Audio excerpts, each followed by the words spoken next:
भगवान श्रीकृष्णाचं भगवान विष्णूंचं स्मरण करूया. शांताकारं भुजगशयनं पद्मनाभं सुरेशं विश्वाधारं गगनसदृशं मेघवर्णं शुभांगं लक्ष्मीकान्तं कमलनयनं योगिभिर्ध्यानगम्यं वन्दे विष्णु भवभयहरं सर्वलोकैकनाथम्.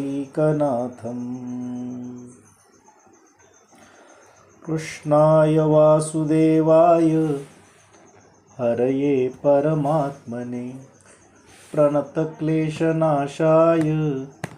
गोविंदाय नमो नमः. चला भगवान विष्णूंच्या शरणी, भगवान श्रीकृष्णाच्या चरणी कृतज्ञता व्यक्त करूया आणि आजच्या आपल्या अधिक मासाच्या वर्गाला सुरुवात करूया. काल आपण थोडंसं काही विष्णू सहस्रनामाविषयी पाहिलं होतं आणि काल ज्या श्लोकावर आपल्याला विचार करायचा होता तो श्लोक कीर्तिताईंनी दिलेल्या अनमोल प्रकाशनच्या पुस्तकामध्ये 41 नंबरला आहे, परंतु सर्वसाधारणपणे 54 क्रमांकाचा श्लोक असल्याचं लक्षात आलं.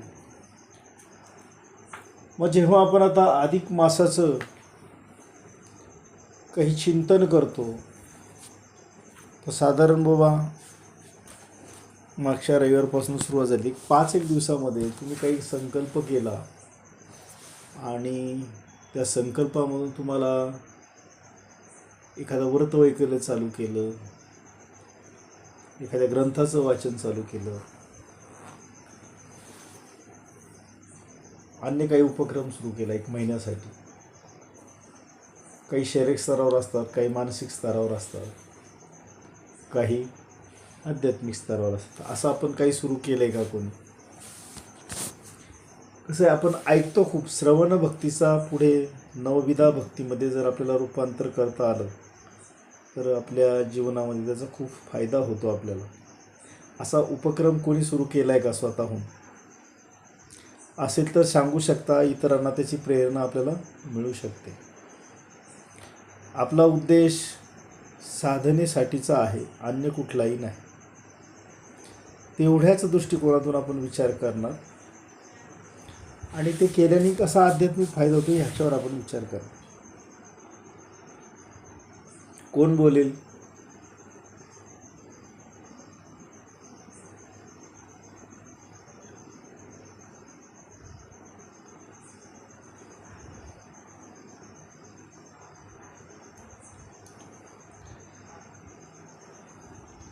मनात प्रश्न, शंका किंवा आपल्या विचारांमध्ये झालेल्या बदलाचा दृष्टिकोन, असं आपण काही विचारात घेतलं. विचार करा. 1 मिनटं देतो, तोपर्यंत भगवान विष्णूंचं नामस्मरण करा. काही सापडते का हातामध्ये बघा. आपण केलेला प्रवास आपल्याला कुठे घेऊन जातोय का?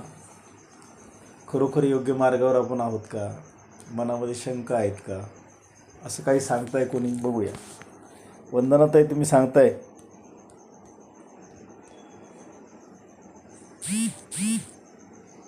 हँडरेज केला म्हणून तुमचं नाव घेतलं. वंदना जगताप.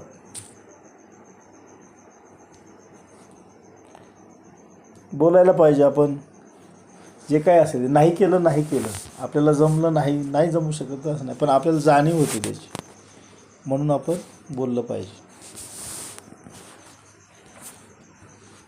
चला, आपल्या धर्मग्रंथांचं महत्त्व कोण सांगेल?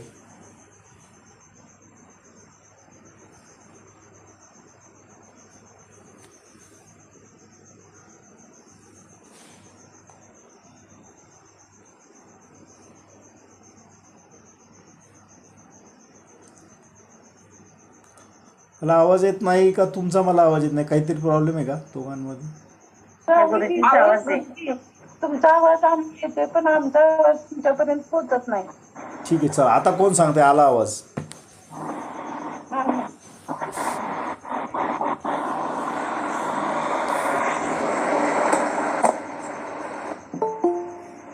रामकृष्ण. हा बोला. हा मी असं म्हणजे 1 टन जेवायचं, पुरुषोत्तम मासाची पूजा मांडली, दररोज आपलं नामस्मरण करायचं, असं पहिल्या दिवसापासून करते. नामस्मरण कोणतं करताय? आपलं हे कृष्णा कृष्णाय वासुदेव तो मंत्र, हा चला, मंत्र म्हणून. हा मंत्र म्हणता. आणि अधिक मासाचं हे पुस्तक आहे ना, ते एक अध्याय वाचते. चला, 31 अध्याय आहेत, त्याच्यामध्ये आणि 30 आहेत. हो, आणि 1 टन जेवायचं. एकभुक्त राहणं हे सुद्धा एक व्रत आहे. हा, 1 टन जेवायचं मग दुपारचं. त्याला एकभुक्त राहणे असं म्हणतात. हा, आता ह्या व्रताचा असं सुद्धा आपल्याला फायदा आहे, लक्षात ठेवायचं की अनायासेने आपण काय होतो की आपल्या खाण्याकडे आपलं तेवढं लक्ष नसतं आणि त्या खाण्यातनं आपल्या शरीरामध्ये काही विजातीय पदार्थ जातात आणि मग आपल्याला काही आजारांचा सामना करावा लागतो. पण न कळतपणे असं आपण जेवण कमी घेतल्यामुळे आपल्याला शारीरिक फायदासुद्धा त्यातनं मिळतो. नाही काय वाटत नाही, असं छान वाटतं. हा म्हणजे फायदा होतो ना, शारीरिक फायदा होतो. म्हणजे काय आजार हा, कमी असतील छान वाटतं. ते असं जातात, अशक्तपणा वगैरे काही नाही जाणवत, नाही असं छान जाणवत. वाटतं. मग तेच महत्त्वाचा विषय हा. तोच आहे की ते आपल्याला महत्त्व खूप चांगलं प्राप्त करून दिलं जातं. हा, मग असं एकभुक्त राहणं व्रत, हे व्रत करायचं असेल तर त्याचा आध्यात्मिक फायदा काय आहे हे सुद्धा आपल्याला माहिती असलं पाहिजे की एक वेळच मी जेवण का करायचं. हां, हरिहर गुरुजी, मला असं वाटतं आपण एक वेळेस जेवण केलं ना, तर म्हणजे आपल्या पचन संस्थेला पण जास्त काम पडत नाही आणि त्याच्यामुळं जास्त श्रम नाही पडल्यामुळं आपल्याला विश्रांती मिळते आणि बाकीचे अवयव रिलीज होतात आणि जे आपली बॉडी म्हणजे आपण झोपेमध्ये जी बॉडी आपली डिटॉक्स काम करते ती जलद गतीने होते, असं मला वाटतं.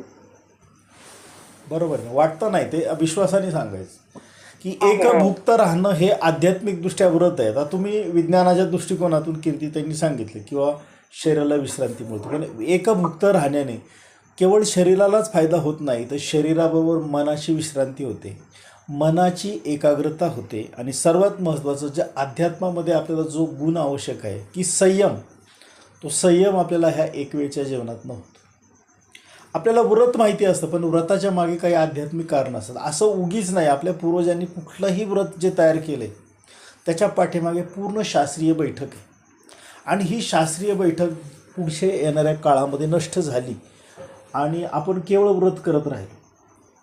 म्हणजे आता वंदनाताईंनी सांगितल्याप्रमाणे आपल्याला काय माहिती झालं की व्रत ह्या अधिक महिन्यामध्ये एक वेळ जेवायचं असतं, ग्रंथाचं वाचन करायचं असतं, असे अनेक व्रतं आपल्याला माहिती आहेत.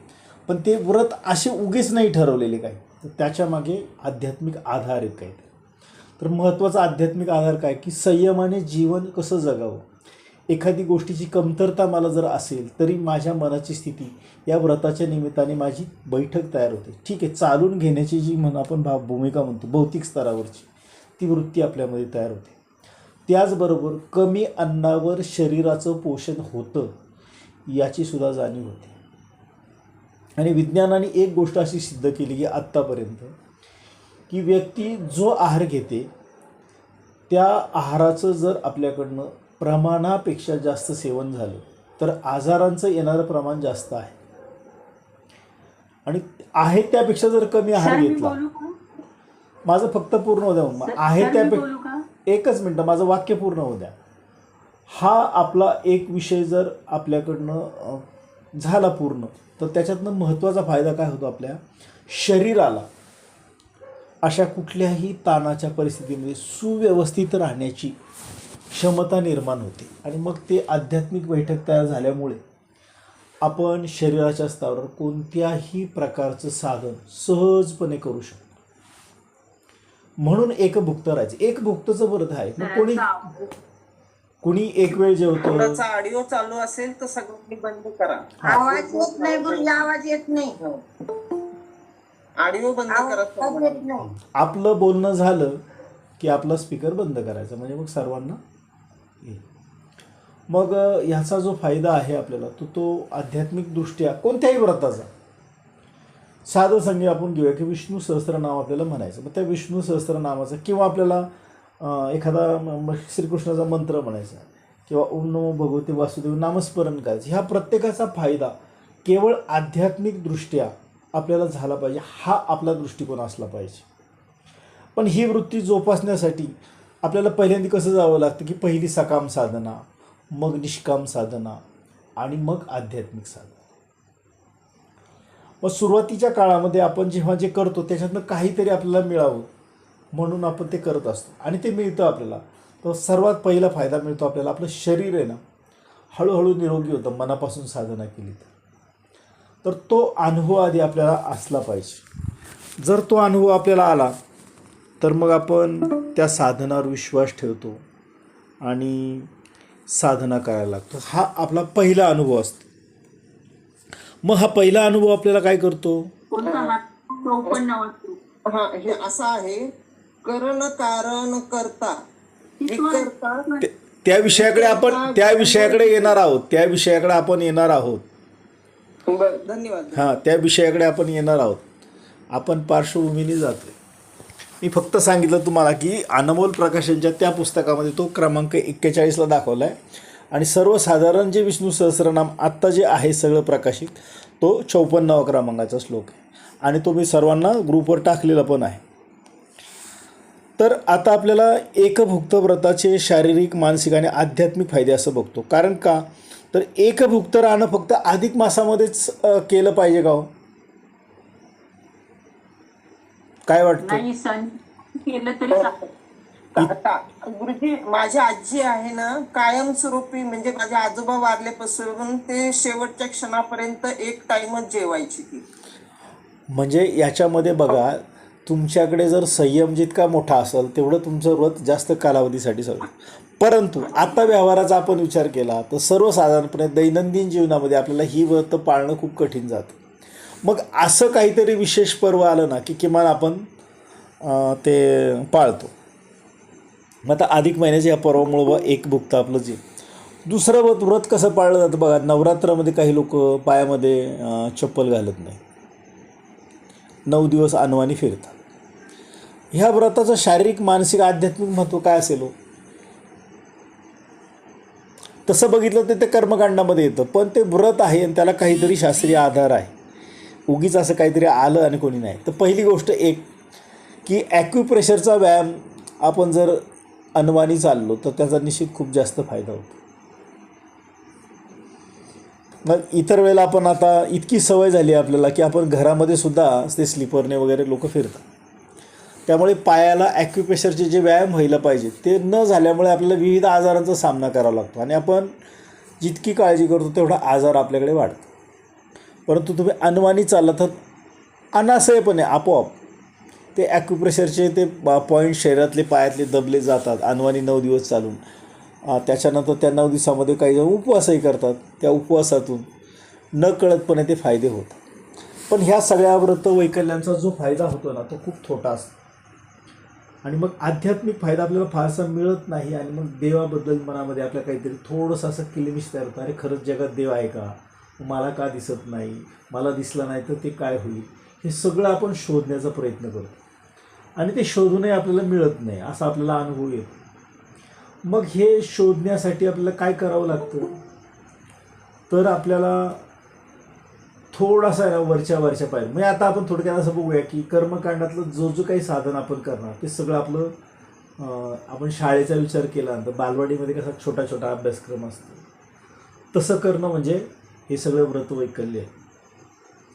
मग त्याच्यातनं फायदासुद्धा त्याच प्रमाणामध्ये मिळतो आणि मग आपल्याला विश्वास बसत नाही की अरे एवढं सगळं मी मनापासून केलं आणि मला मात्र जेवढा फायदा व्हायला पाहिजे तेवढा होत नाही आणि मग देवावरचा विश्वास आपला नकळतपणे ढळतो. परंतु हे कुठेही घडू नये म्हणून थोडीशी आपण निरपेक्ष वृत्तीने साधना करण्याचा भाग जोपासून घ्यायचा. म्हणजे बघा, आपल्याला जर कर्मकांडाच्या छोट्या छोट्या साधना केल्या आपण तर आपल्याला एक फायदा मिळतो, त्यातून आपण संतुष्ट होतो. पण त्याच्यापेक्षा जर मोठी साधना आपण केली तर आपल्याला किती फायदा होईल? तर शारीरिक स्तरावर, मानसिक स्तरावर, आध्यात्मिक स्तरावर हे 3 स्तर आपल्या साधनेमध्ये खूप महत्त्वाची आहे. मग तुम्ही कोणत्याही मार्गाने साधना करत असाल, असं काही तुम्हाला लिहिलं नाही की तुम्हाला भक्ती मार्गच करा, तुम्ही ब्रह्मविद्याच करा किंवा अन्य काही करा, असं कुठलीही गोष्ट आवश्यक नाही. ज्या मार्गात तुम्ही आहात त्या मार्गामध्ये तुम्हाला एक छोट्या छोट्या गोष्टींचा अवलंब करता आला पाहिजे. ज्या साधना मार्गावर आपण पाऊल ठेवलं आहे त्या साधना मार्गावर आपला संपूर्ण विश्वास असला पाहिजे, 100%. नाहीतर मग होतं कसं, थोडे दिवस आपण साधना करतो, कोणीतरी एक जण आपल्याला भेटतो आणि तो सांगतो मी इकडे गेलतो, मला ते खूप चांगलं आहे, आणि मग मनामध्ये अशी दोलायमान स्थिती होती, अरे मी इतके वर्ष हे केलं, मग ह्याच्यापेक्षा ते भारी आहे, मग मी करत होतो ते चुकीचं होतं का, मग माझा वेळ एवढा फुकट गेला का, आयुष्यात एवढी वर्ष फुकट गेली का, असं द्वंद्व आपल्या साधनातून निर्माण. एवढा आपल्या साधनावर विश्वास असला पाहिजे. मग ह्या साधनाच्या विश्वासाचं रूपांतर आपल्या श्रद्धेमध्ये होतं, भक्तीमध्ये होतं, आणि मग आपल्यामध्ये भाव तयार होतो. भाव म्हणजे आपण बाजारातला जो विचारतो तो भाव नाही, तर देवाविषयी असणारा निरपेक्ष वृत्तीचा जो भाव आहे त्याला भाव म्हटले. भाव तिथे देवाशी जी म्हण आहे आपल्याकडे, असा एकमेव देवाविषयीचा भाव आपल्यामध्ये निर्माण झाला पाहिजे. मग हा भाव आपल्यामध्ये जितका दृढ तितकी त्या देवाची प्रचिती आपल्याकडे येते. मग शारीरिक, मानसिक, आध्यात्मिक हे 3 स्तर असे वेगवेगळे समजून घेताना आपल्याला समजायला सोपे वाटत असले तर त्याच्यामध्ये गुंतागुंत अशी की थोडक्यात सांगतो की कुठलाही फायदा होताना फक्त शरीरावर होत नाही, तो शारीरिक अधिक मानसिक होतो, मानसिक अधिक आध्यात्मिक होतो, कधी शारीरिक, मानसिक अधिक आध्यात्मिक, अशा 3 स्तरांनी होतो. मग काही वेळेला कारण असं घडतं की शारीरिक दिसतं पण त्याच्या मागे मानसिक कारण असतं. काही वेळेला मानसिक घडताना दिसतं प्रत्यक्षातल्या कृतीमध्ये, पण त्याच्या मागचं कारण आध्यात्मिक असतं. आणि आध्यात्मिक कारणं आपल्या आयुष्यामध्ये केवळ संत जाणतात. आणि म्हणून आपल्याला संतांना आणि देवाला शरण जायला हिंदू धर्मामध्ये सांगितलं. मग संत हे सर्वश्रेष्ठ का आहेत, तर त्यांना वर्तमान, भूत, भविष्य हे तिन्ही ज्ञान राहतं. आणि चालतं बोलतं ईश्वराचं रूप म्हणजे संत. म्हणजे ईश्वर जर चालता बोलता असेल कसा, तर तो एखाद्या व्यक्तीच्या देहामध्ये, तो आपल्यामध्ये असतो, इतर कोणातही असतो. आणि आपण ब्रह्मविद्या शिकतो की मी मानवी रूपातला परमेश्वर आहे. मग जर परमेश्वर माझ्यामध्ये आहे आणि तो माझ्यामध्ये व्यक्त होतोय, तर तो कसा कसा व्यक्त होतो याचं निरीक्षण आपण केलं पाहिजे. दुसरी गोष्ट, साधना करताना मार्गावर आपण चालतो आणि काही प्रतिकूल परिस्थिती आपल्या जीवनात निर्माण होते, तेव्हा एक देवाची परीक्षा होते की मी एवढं सगळं करतो आणि देव माझी काय एवढी परीक्षा घेतो, माझ्याच पाठीमागे एवढा त्रास का. जे लोक काही करत नाहीत ते सुखाने फिरताना दिसतात, गाड्या फिरवतात, त्यांच्याकडे पैसा आहे, आणि मग त्यांच्याकडे बघून मी एवढं सगळं करतो आणि मग मला का नाही असं जे येतं. तर इथे आपल्याला प्रत्येकाचं संचित प्रारब्ध, क्रियमान वेगळं आहे, हे आध्यात्मिक भाषेमध्ये समजून घेण्याची सवय आपल्याला लागली पाहिजे. म्हणजे आपण जी तुलना करतो, जे भौतिकातलं आपल्याला दिसतं त्या भौतिकातल्या तुलनेनुसार आपण करतो. मग हे भौतिकातलं जे कारण आहे ते कारण जर आपण समजून घेतलं तर मात्र आपल्याला त्याचा खूप फायदा होताना दिसतो. म्हणून कुठल्याही गोष्टीचा शारीरिक, मानसिक आणि आध्यात्मिक जो फायदा आहे तो असा केवळ शारीरिक, केवळ मानसिक किंवा केवळ आध्यात्मिक असा दिसणार नाही. तो शारीरिक अधिक मानसिक अधिक आध्यात्मिक असा तिन्ही एकाच वेळेला असतो. आणि ह्याच्या घडण्याचं आपल्या जीवनातलं जे प्रमाण आहे ते प्रमाण थोडंसं कसं व्यस्त आहे आत्ताच्या काळानुसार. कलियुगाचा विचार केला तर शारीरिक प्रमाण घडणाऱ्या घटनांचं प्रमाण 20% आहे, मानसिक घडणाऱ्या घटनांचं प्रमाण 30% आहे, आणि आध्यात्मिक घडणाऱ्या सर्व घटनांचं परिणाम हे 50% आहे. असं सर्व एकूण 100%. मग आता जर आपल्याला समजा एखादा त्रास असेल तर तो शारीरिक अधिक मानसिक जेव्हा येतो तेव्हा 30 अधिक 20 मिळून 50 असतो, आणि शारीरिक मानसिक आध्यात्मिक असतो तेव्हा तो 100% असतो. उदाहरण एक सांगतो म्हणजे थोडं लक्षात येईल. एखादी व्यक्ती एखाद्या दुर्धर आजाराने आजारी पडत, कुठलाही आजार त्याला होतो, तो इतरांकडे बघतो तेव्हा त्याच्या शरीराचं कारण दिसतं की अरे हा शरीराने आजारी आहे. त्याच वेळेला त्या आजाराने त्याच्यामध्ये मानसिक खच्चीकरण झालेलं आपल्याला आढळलं. काही व्यक्ती याला अपवाद असतात, खूप मनाने स्ट्रॉंग असतात की त्या आजाराचा ते सामना खूप चांगल्या पद्धतीने करतात. बघा, मग त्या आजारावर मातसुद्धा करतात. ज्याची याला आपण विल पॉवर म्हणतो, इच्छाशक्ती ज्याची चांगली आहे तो आजारावर लवकर मारतो. म्हणजे शारीरिक आजाराच्या मागचं कारण मानसिक असतं. जर मानसिक तुम्ही लवकर खचला तर तो आजार शरीरामध्ये लवकर बळावतो.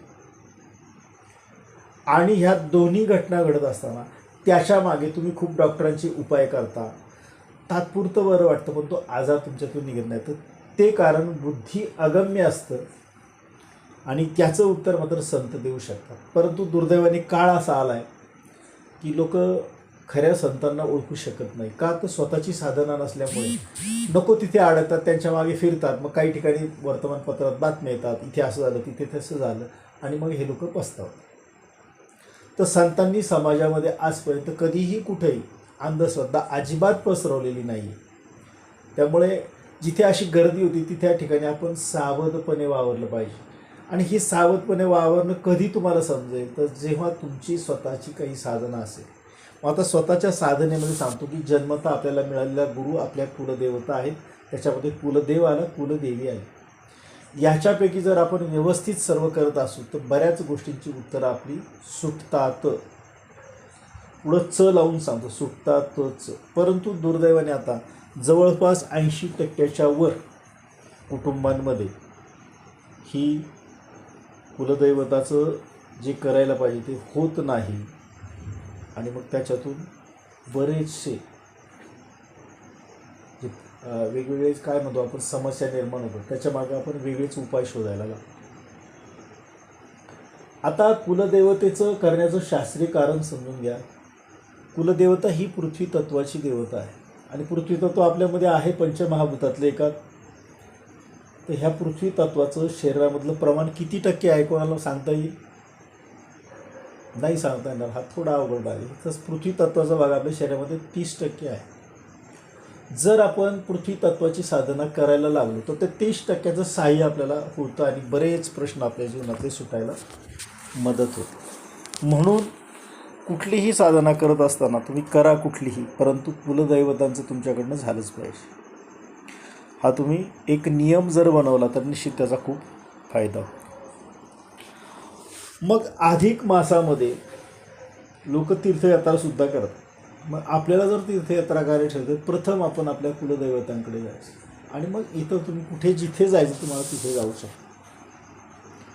असा काही जर नियम आपण बनवला तर मग भगवंताची कृपा आपल्यावर कायमस्वरूपी राहते. दुसरी गोष्ट, भगवंताला मागताना कधीही भौतिकातली कोणतीही गोष्ट मागायची नाही, आध्यात्मिक मागायची. आमच्या गुरूंकडे जेव्हा लोक अशी यायचे आणि काही गोष्टी मागायचे तेव्हा ते खूप हसायचे, आम्ही बघायचो त्याला. आणि काय लोकांना म्हणजे आपण एखाद्या वाण्याच्या दुकानात गेल्याप्रमाणे एखादी वस्तू मागतो तसा तो विषय. आमच्या गुरूंचं वाक्य होतं की आमच्या कायम लक्षामध्ये राहिले, जर तुम्हाला काहीच मागायचं आहे ना तर माझ्या जीवनात ज्या घटना घडत आहेत त्या घटनांमध्ये मला जशी असेल तशी, मग सुखाची असेल तर सुख भोगण्याची शक्ती दे आणि दुःख असेल तर दुःख भोगण्याची शक्ती दे. म्हणजे मला समत्वाच्या स्थितीला ठेव, हे त्याचं एक वाक्य. बऱ्याच वेळेला प्रसंगामध्ये आपण हे जाणवत असतो.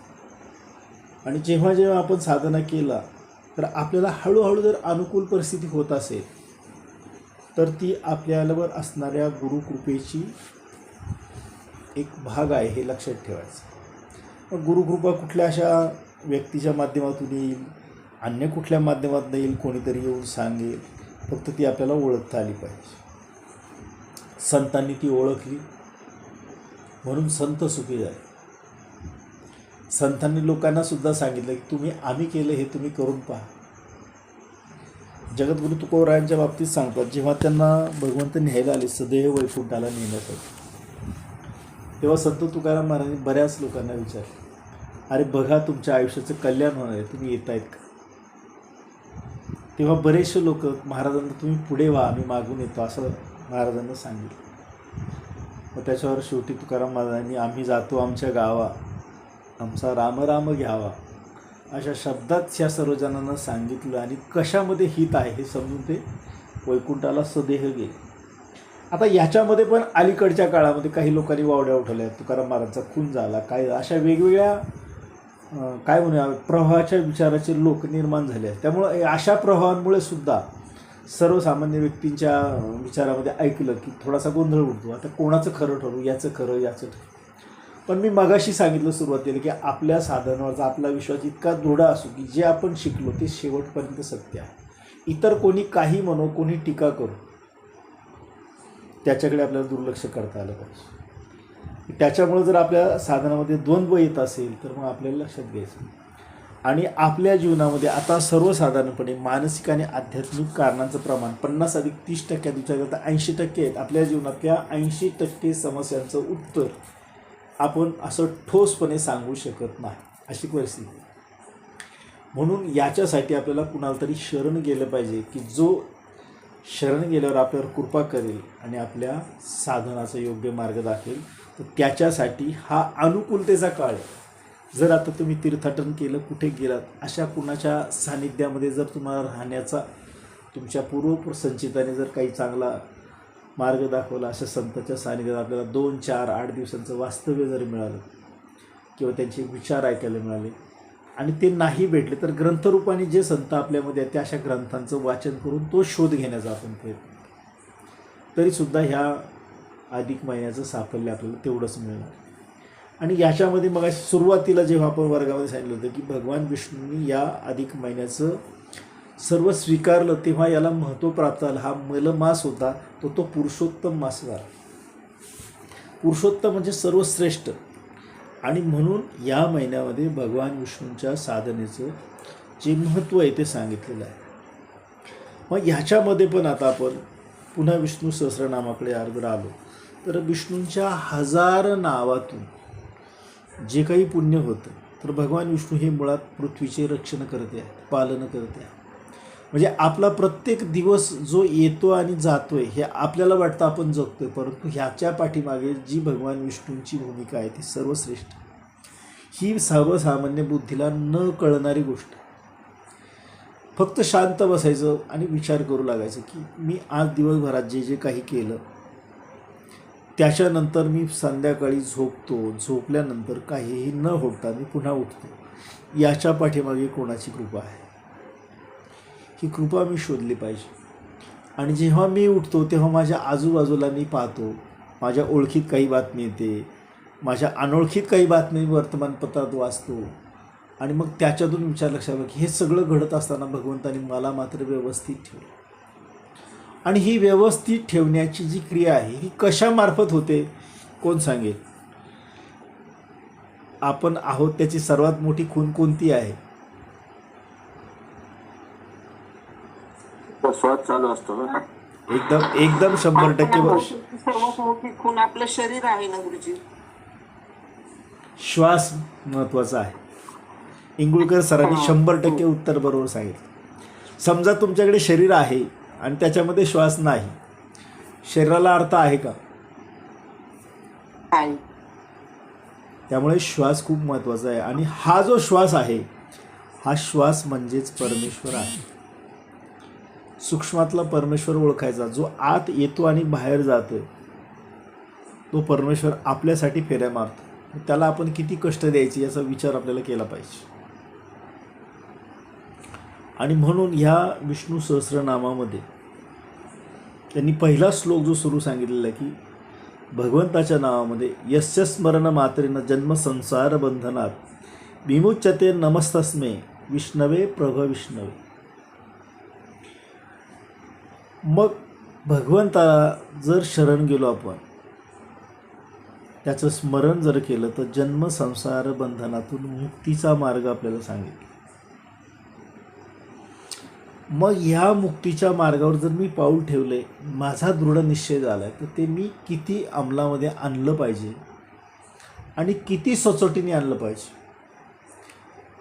भगवंत कधीही म्हटलं नाही की तुमचे जे 24 तास आहेत ते सगळे द्या मला, कधीच नाही म्हटलं.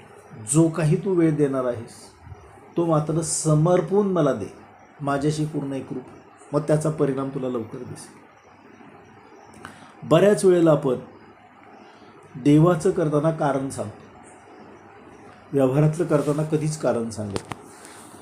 याचं कारण असं आहे की व्यवहारातली जी गोष्ट करतो त्यातून ज्याची प्राप्ती आपल्याला होते ती प्राप्ती आपल्याला दिसते. म्हणजे जर मी नोकरीला आहे, मी महिनाभर तिथे नियमित काम केलं, मला त्याच्या पुढच्या 1 तारखेला महिनाभराची जी काही माझी पगाराची रक्कम आहे ती प्राप्त होते. ती मला दिसते की मी महिनाभर जे काही केलं आहे त्याचं हे निर्माण झालेलं आहे. परंतु मी जेव्हा आध्यात्मिक साधना करतो तेव्हा जे मी काही केलं त्याचं काय निर्माण झालं हे दिसतं का?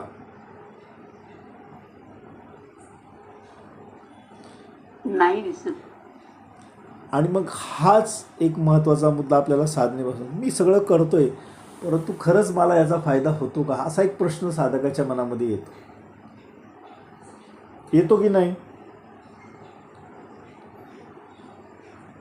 आणि जर नसेल येत तर खूप चांगली गोष्ट आहे, मग आपण बरंच परमेश्वराच्या जवळ गेलो असं त्याचा अर्थ. मग कोणतीही साधना केली गुरुजी, एक मिनिट हा. हा बोला बोला. कोणतीही साधना केली तर त्याचं फल अगदी प्रत्यक्ष नाही म्हटलं तर अप्रत्यक्षपणे आपल्या पूर्वसंचितात जमा होतं त्याचं पुण्य. आणि त्यामुळं साधनेचं फल म्हटलं तर आपले मन शांत समाधान होतं. हे एक त्यातला एक म्हणजे पुण्याचाच मार्ग समजला पाहिजे.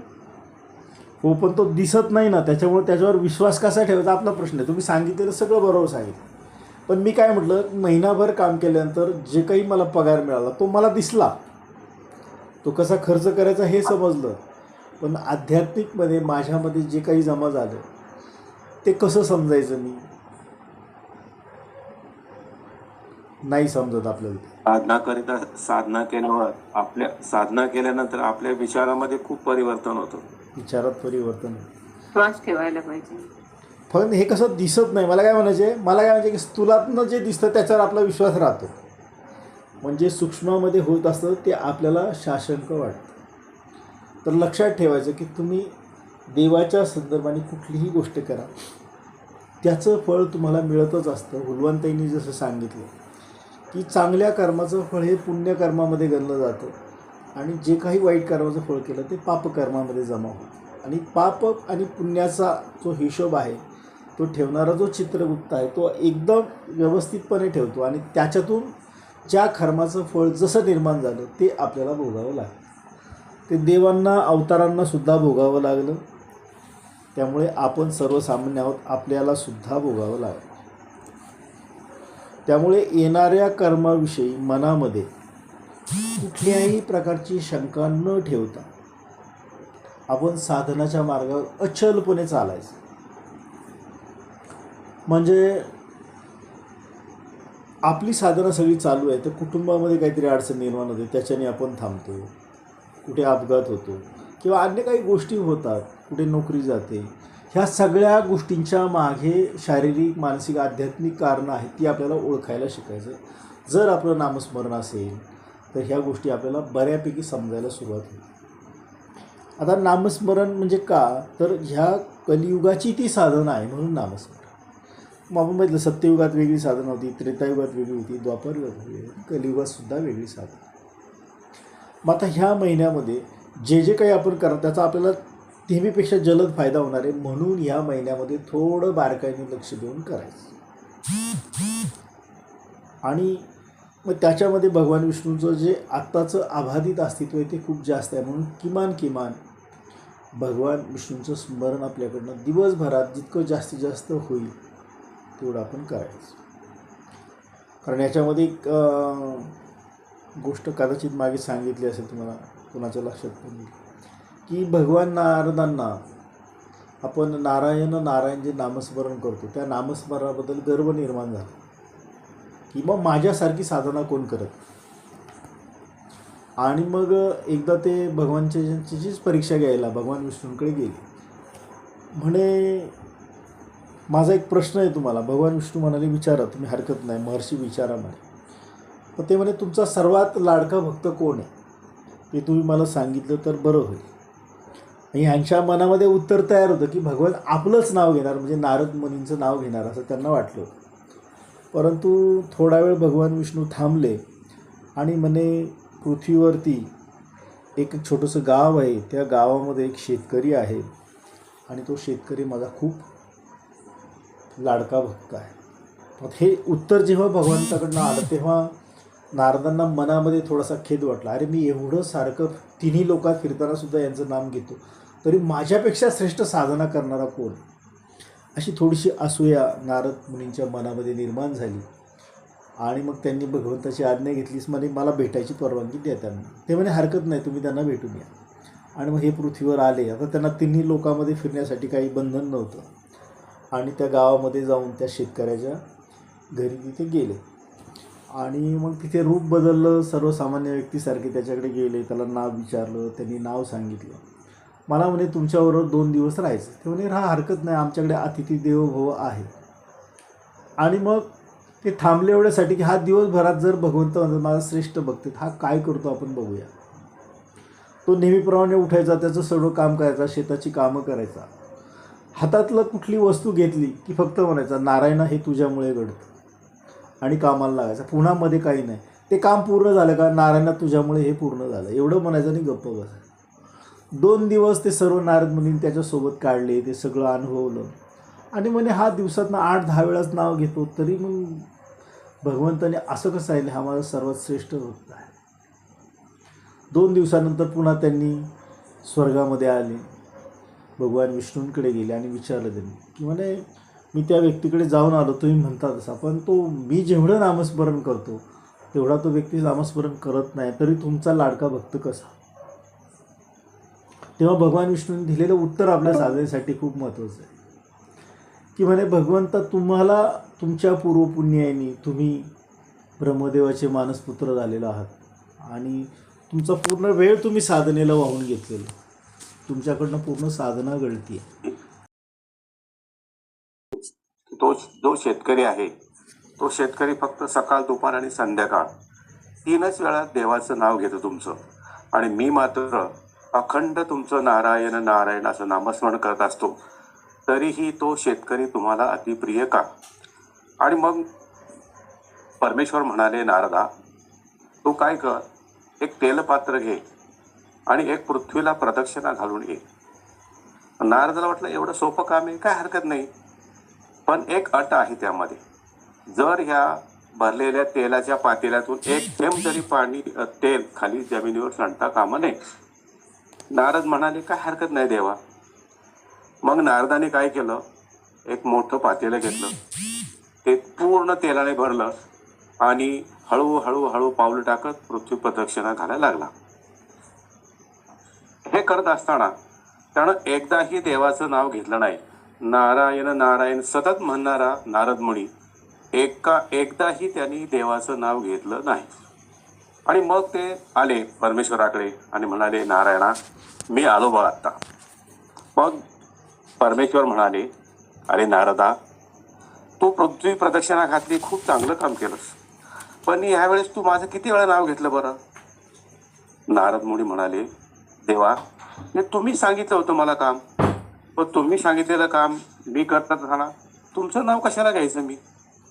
नारद मुनी म्हणाले परमेश्वर म्हणाले नारदा, अरे मीही त्या शेतकऱ्याला मी हेच काम सांगितलेलं आहे की तुझं दैनंदिन काम करीत असताना त्याचं शेतकऱ्याचं काम काय आहे, शेती करणं, धान्य पिकवणं, आपल्या सर्वांना माहिती.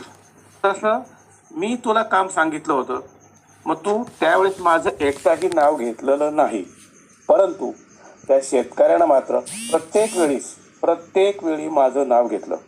म्हणून मला सांगायचं तात्पर्य असं होतं की आपण उठल्या सकाळी एकदा देवाचं तो शेतकरी नाव घ्यायचा मनापासून, कामाला सुरुवात करताना एकदा नाव घ्यायचा आणि रात्री झोपी जाताना एकदा नाव घ्यायचं. परंतु ते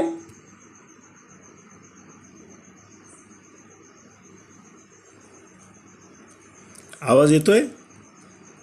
सरांनी गोष्ट एकदम व्यवस्थित पूर्ण केली. माझा आवाज येतोय का तुम्हाला?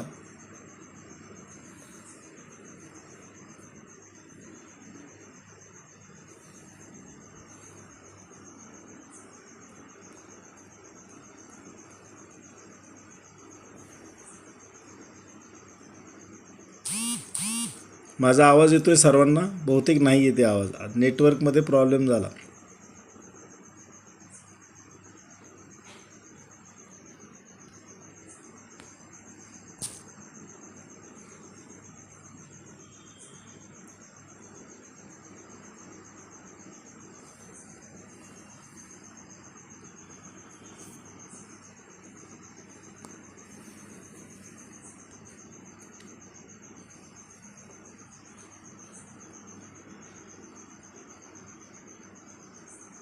त्याची मी लिंक तुम्हाला पाठवेनच. आणि आता उद्या आपण रोज साधारण 3 ते 4 श्लोक विष्णू सहस्रनामाचे आणि 5 मिनटं तरी आपण भगवान विष्णूंचं नामस्मरण करूया, जेणेकरून त्या नामस्मरणाचा सुद्धा आपल्याला काही प्रमाणामध्ये फायदा मिळावा. गुरुजी तुमचा माईक बंद झाला.